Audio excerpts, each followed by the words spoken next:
You can't have a great salad without a great dressing. There's a few categories: emulsified vinaigrettes, and creamy dressings. And there's some ways to add some extra big, bold flavor to your dressings. Put a shot of Worcestershire or some sesame oil, poppy seeds, sesame seeds, grated garlic. Now we're talking.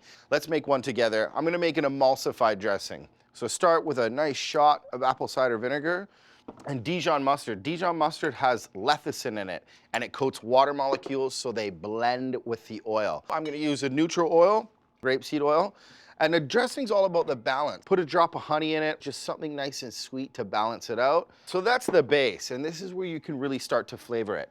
So a couple grates of fresh garlic, and then for some fragrance, orange peel. It just really livens the dressing up, and even rosemary. I like it nice and chunky. In you go. And this is super important in a dressing. You need to season it. And this is great about Dijon mustard. You shake it and it emulsifies. See there? You can see the layers. Now watch what happens. It's still runny like a vinaigrette and nice and punchy, but boy, does that coat a lettuce well. Delicious. So those are some of my favorite tips and tricks when making vinaigrettes.